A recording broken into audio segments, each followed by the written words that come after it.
Ladies and gentlemen, representative of the EU, representative of cultural, regional, and international institutions and religious bodies, grassroots faith institutions, intergovernmental bodies and religious scholars, distinguished guests.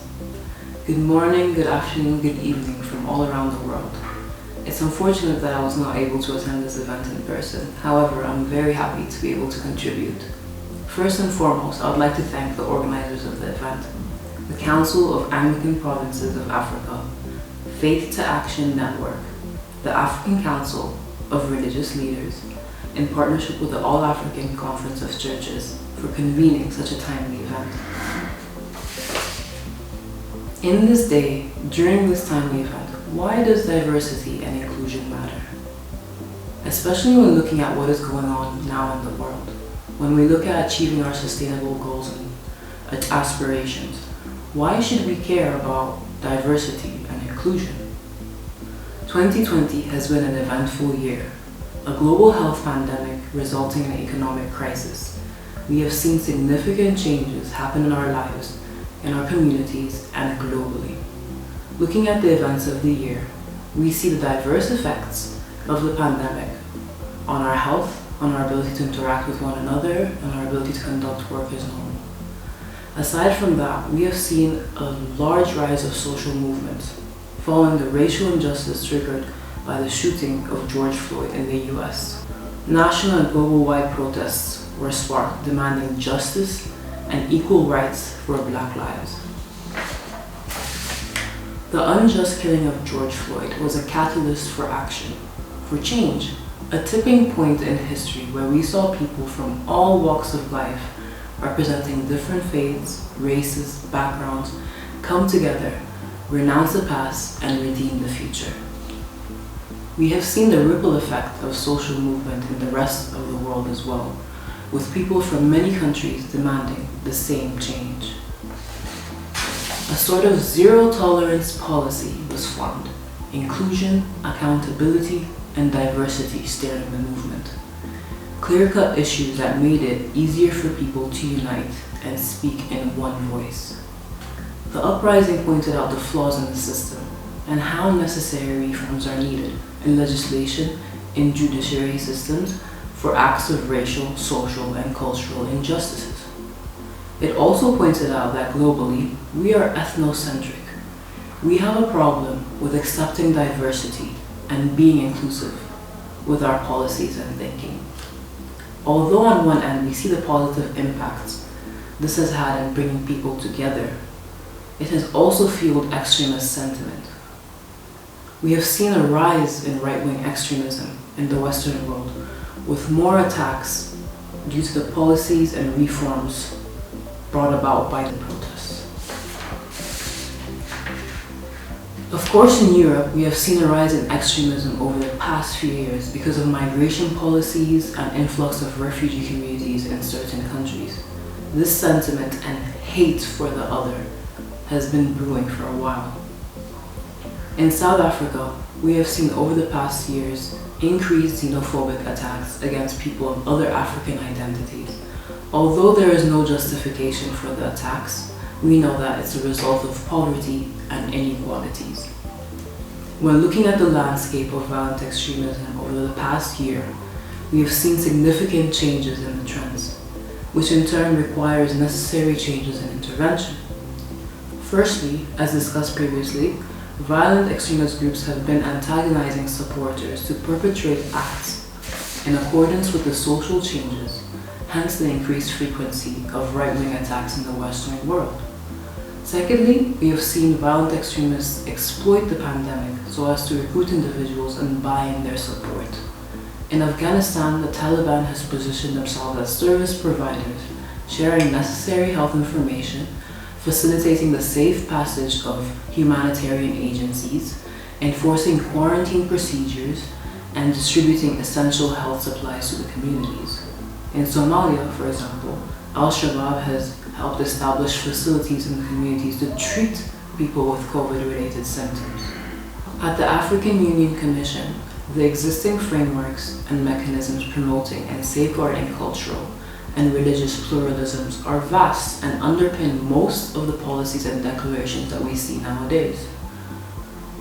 Starting from the Constitutive Act of the African Union and the African Union Charter of Human and People's Rights, to the most recent Addendum 2063 that articulates 7 aspirations for shared prosperity, unity, and integration, for a continent of free citizens and expanded horizons.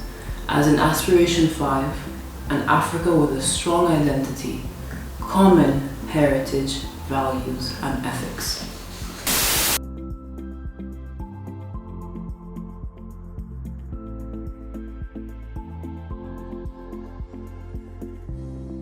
Arts, culture, and heritage play as catalysts for socioeconomic development and integration of the continent. Prosperity in Africa goes hand in hand with inclusive growth and sustainability. Similarly, we cannot speak of Pan-Africanism without being inclusive and taking into consideration other identities, faiths that we have in Africa. Approaches that are holistic and include the participation of all key members within the community, including policymakers, religious leaders, community leaders, youth, women, children, elderly, have been time and time again proven to be more effective in instigating change. We see all around the world that religion is being manipulated and misconstrued to fit different agendas. When it comes to violent extremism, we know that all religious communities are affected and targeted by extremist groups. The variant image of religion generated by such groups has been leading cause of intolerance, sectarian violence, and destabilization of regions. It has fueled the deterioration of relations and certainly constrained coexistence between those of different faiths and non-faith communities. I think it is no surprise to all of us when I say that religious leaders are one of the most trusted individuals within the community. When we look at faith and religion, over 80% of the world population is associated to a religious group. People see religious leaders as beacons of awareness and knowledge within their communities. They provide guidance in times of trouble and hardship. They are aware of local issues and solutions. On the other side, we know that inherently, in their position, religious leaders value leadership of the community. They put the best interests of their community at heart.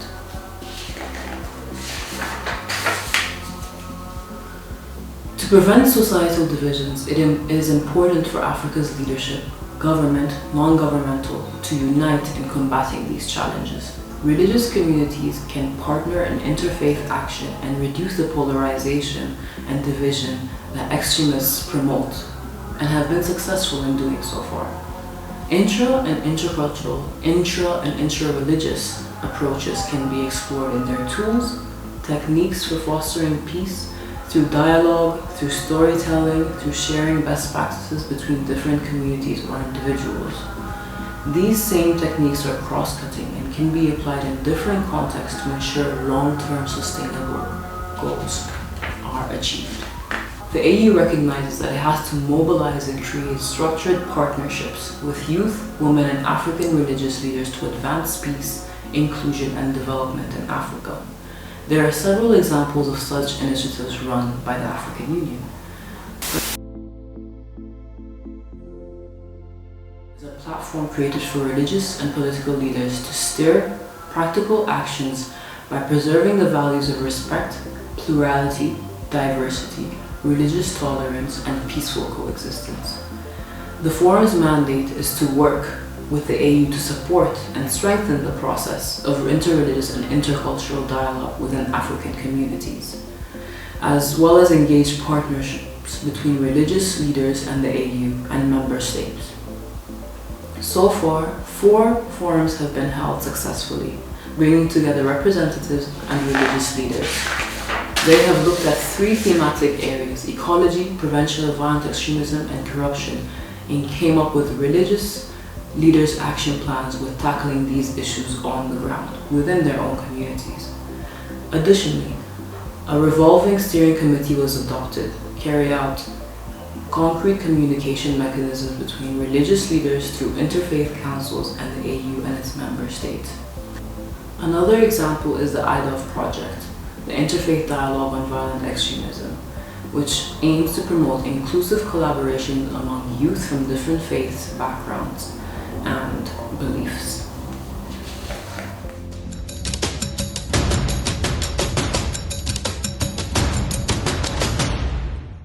When you speak about violent extremism, it's such a delicate topic that you don't want to be labeled as an extremist or as a radical. So you don't want to talk about these things, and you always find that it is within the family that somebody leaves and says that I've joined the group.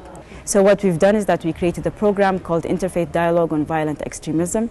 It's not faith-based, but it applies the approach of interfaith, which is the approach of listening and the approach of tolerance and the approach of really dialoguing with someone, not discussing or fighting. Not to prove that somebody's right, but to make sure that we all go to one direction, which here is peace.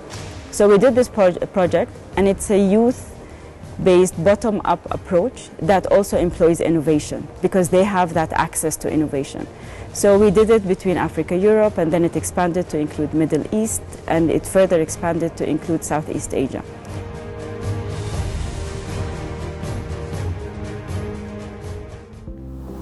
Since its inception in 2017, the iDove network has now grown to over 120 youth from over 50 countries from around the world. It has reached 3,560 people directly through its various activities and 2,131 through its online presence. Through the annual youth fora that take place in person at the African Union, the youth come together, share experiences, knowledge on selected topics, and come up with joint projects and ideas that they implement within their communities. The youth have done some great work on the ground within their communities. They developed a Training of Trainers manual. 11 projects were funded in several countries around Africa that focus on raising awareness, building social cohesion against violent extremism through innovation, arts, culture, media, drama therapy, board games, community dialogues, traditional storytelling, and much, much more. The communities they have worked with have shown increased critical thinking and understanding on prevention of violent extremism and its various techniques, and through the targeted demographic demonstrated improved sense of plurality, tolerance, and social cohesion. Empowering religious leaders and activists like yourselves and youth to take the center stage and be active change agents within their communities will get us one step closer towards achieving our sustainable development goals. Youth in Africa consist of 60% of the population. They are literally the future. Tapping into their innovations and providing them with the necessary space to deliberate, share experiences, and come up with innovative solutions is crucial.